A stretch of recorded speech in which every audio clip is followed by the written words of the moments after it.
Good morning, all of you. Welcome to your SST class. And students, today I am covering the topic that is socialism in Europe. This is the second chapter of your history. Okay, so in my previous videos, I told you exactly about that how the revolution arrived in Russia, in which we also learn about socialism in Europe and the ideas of liberals and radicals as well as conservatives. Okay, so today my topic is socialism in Russia. Previously I explained you about socialism in Europe, that how the socialist ideas came in Europe. Now in Russia में socialist ideas कैसे आए. As we learn that there is the conditions in Russia, जो political conditions थी और economic और society की जो conditions थी, they are change now because of industrial revolution and because of industries. Workers की जो कंडीशंस थी वो चेंज हो गई थी. ठीक है, तो अब सोशलिज्म में एग्जैक्टली क्या हुआ कि रशिया में सबसे पहली क्या चीज़ थी, tsar is there, means monarch was there and all the political parties were illegal in Russia before 1914. 1914 से पहले यहाँ पर सभी पॉलिटिकल पार्टीज़ इलीगल थी, means legally they are not allowed to be from a political party. Russian Social Democratic Workers Party was founded in 1898 by socialists who respected Marx ideas. However, because of government publishing, it had to cooperate as an illegal organization. It set up a newspaper, modified workers and organized strikes.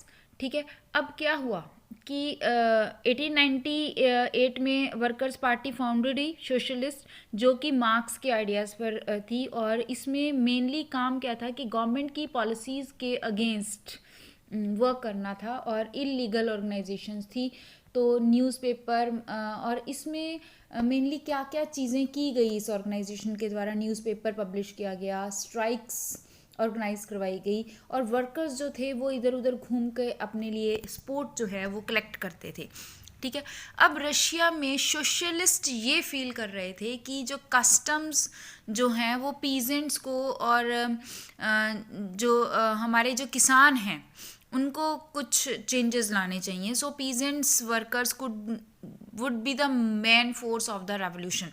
इसलिए उनको ये लग रहा था कि revolution जो हम क्रांति चाह रहे हैं, क्रांति किसके अगेंस्ट चाह रहे थे, अगेंस्ट द मोनार्क. ठीक है, उनमें मेन रोल किसका है, पीजेंट्स का, यानी किसानों का. तो किसान हमारी रेवोल्यूशन का पार्ट होना चाहिए. ठीक है, एंड इसके लिए उन्होंने क्या किया, socialist were active in the countryside through the less 19th century. इसलिए वो कंट्री साइड यानी गाँव में एक्टिव हो गए एंड दे फाउंडेड द. और फिर जब वो गांव में एक्टिव हुए तो उन्होंने क्या किया, they form the socialist revolutionary party इन 900.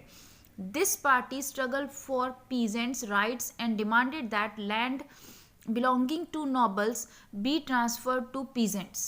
और इन्होंने पीजेंट्स के लिए वर्क किया और क्या डिमांड रखी कि जो लैंड है जो कि नोबल से बिलोंग करती है वो किसको ट्रांसफर कर जानी चाहिए, टू द पीजेंट्स यानी किसानों को. ठीक है, social democratic disagreed with socialist revolutionary about peasants. ठीक है, अब इसमें जो सोशलिस्ट डेमोक्रेटिक थे वो पीजेंट्स को लेकर ये आइडियाज़ नहीं रखते थे. अब पीजेंट्स लेनिन के अकॉर्डिंग, लेनिन जो था, Lenin is also a revolutionary, a socialist revolutionary, वो ये फील करता था कि peasants were one united group and some were poor and other rich, some worked as labourer and some are capitalist. तो peasants जो हैं वो एक डिफरेंट कैटेगरी में आ जाने चाहिए कि पीजेंट सारे एक जैसे नहीं हैं. और ये फैक्ट भी है, कुछ किसान गरीब हैं, कुछ अमीर हैं. जो जमींदार हैं बड़े बड़े वो भी तो हैं तो किसान ही, but they are very rich. ठीक है, तो वो भी कैपिटलिस्ट का एक पार्ट हैं, वो भी पूंजी जिनके पास है वो हैं. ठीक है, तो given the differentiation with in them, और लेनिन के अकॉर्डिंग उनके बीच में एक डिफ्रेंशिएशन होना चाहिए रिच एंड पुअर का. ठीक है, और वो सारे जो हैं वो मूवमेंट के पार्ट नहीं होने चाहिए. Only the poor one will be the part of the socialist movement. क्यों, क्योंकि कैपिटलिस्ट जो पीजेंट्स थे they are very rich and they are not the part, they don't want any change into the society. वो society में कोई change नहीं चाह रहे थे. ठीक है। तो इस तरह से जो रशिया का सोशलिज्म था, इसमें दो तरह के लोग गैदर्ड हो गए। एक तो वो जो बॉल्शविक्स थे और दूसरे वो जो मेंशविक्स थे। मतलब two type of people are divided and Russia is divided into two type of people. The party was divided over the strategies of organisations. ठीक है। अब पार्टी जो है वो दो तरह के लोगों में डिवाइड हो गई। One is Bolshevik and second is Mensheviks. Okay. Vladimir Lenin जो कि बॉल्शविक्स से रिलेट करता था, लेनिन बॉल्शविक्स के आइडियाज़ को रिप्रेजेंट कर रहा था, और दूसरे जो थे वो मेंशविक्स थे। अब बॉल्शविक्स और मेंशविक के क्या आइडियाज़ थे, I will tell you this in later, because ये हमारे पास आगे आइडियाज़ हैं कि बॉल्शविक्स क्या चाहते थे और मेंशविक्स क्या चाहते थे। ठीक है। चलिए, अब व्लादिमीर लेनिन हु बॉल्शविक्स ग्रुप से रिलेट करता था thought that in a repressive society like Tsarist Russia, the party should be disciplined and should control the number and quality of its member. ठीक है। पार्टी में नंबर ऑफ मेंबर्स जो हैं वो controlled होने चाहिए। This is according to the Lenin. Okay. Now the turbulent time, that is the 1905 revolution. 1905 की revolution क्या थी एग्जैक्टली इस रेवोल्यूशन में क्या हुआ? ठीक है। Unlike the European readers, even as the beginning of the 20th century, Tsar was not subject to be parliament. Liberals in Russia campaigned and this state of affairs. Exactly हुआ क्या मैं आपको बताती हूँ। 1905 में revolution हुई in Russia. रेवोल्यूशन अगे by the peasants ने ही स्टार्ट की थी, एंड जो इसके मेन लीडर थे वो थे फादर गैपन इनके लीडर थे। And the revolution is regarding the wages के रिगार्डिंग रेवोल्यूशन थी। एग्जैक्टली रशियन सोसाइटी में वेजेस जो थे वो बहुत कम हो गए थे और गुड्स के प्राइसेस इंक्रीज हो गए थे। वेजेस एज इट इज़ थे, तो वो एक तरह से वेजेस क्या लगने लगे थे, कम लगने लगे थे, क्योंकि महंगाई बढ़ गई थी। प्राइसेस ऑफ गुड्स इंक्रीज हो गए थे। जो चीज़ पहले 100 की आती थी वो 200 की आएगी, तो क्या होगा, हमारे वेजेस लेस हो जाएंगे। ठीक है। तो जो रशिया थी उसकी सोसाइटी में मेनली पीजेंट्स को जो है वो प्रॉब्लम्स फेस करनी पड़ रही थी। अब प्राइसेस चेंज होने की वजह से और वो जो प्रॉब्लम्स थी वो और ज़्यादा बढ़ गई। मेंबरशिप ऑफ वर्कर्स एसोसिएशंस, अब इसलिए क्या हुआ, जब वेजेस बहुत ज़्यादा हाई हो गए और वेजेस कम हो गए और प्राइसेस बहुत ज़्यादा हाई हो गए, तो वर्कर्स और एसोसिएशंस में नंबर ऑफ पीपल्स इंक्रीज हो गए। यानी कि पार्टीज़ जो रेवोल्यूशनरी पार्टीज़ थी उसमें नंबर ऑफ पीपल इंक्रीज हो गए। ठीक है। Which has been formed in 1905। अब member of association rose dramatically when 4 members of the Assembly of Russian Workers, which had been formed in 1904, were dismissed at the Putvil Iron Works. अब इस society ने और ज़्यादा problem create कर दी। कब? जब एक आयरन वर्क्स इंडस्ट्री थी जिसमें से कुछ वर्कर्स को उनकी जॉब से हटा दिया गया। ठीक है। और इसके लिए दूसरे वर्कर्स स्ट्राइक पे आ गए। फिर क्या हुआ, 11,000 workers in Saint Petersburg went on strike demanding reduction in the working day to 8 hours और इंक्रीज इन वेजेस।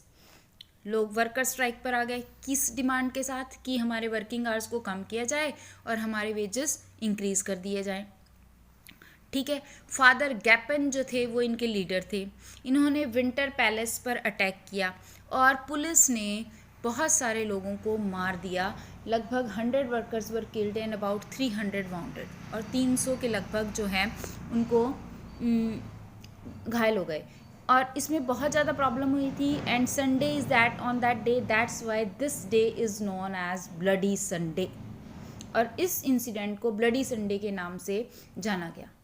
देखिए, 100 workers were killed, 300 wounded, incident known as Bloody Sunday started a series of events that become known to as a 1905 revolution। और इसमें बहुत सारे series जुड़ती गई और इसको 1905 की रेवोल्यूशन का नाम दे दिया गया। अब इसके बाद क्या हुआ, यूनिवर्सिटीज़ क्लोज्ड हो गई, स्टूडेंट्स बॉडीज स्टेज वॉकआउट वो बाहर आ गई, civil liberties, lawyer, doctors, engineers, all the middle class workers establish the union of unions and demanded a constitution assembly.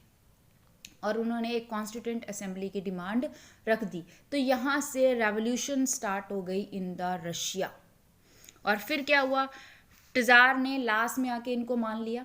एक पार्लियामेंट क्रिएट की गई जिसे ड्यूमा कहा गया। पार्लियामेंट क्रिएट की गई और उसे ड्यूमा कहा गया। For a brief while during the revolution there exist a large number of trade unions.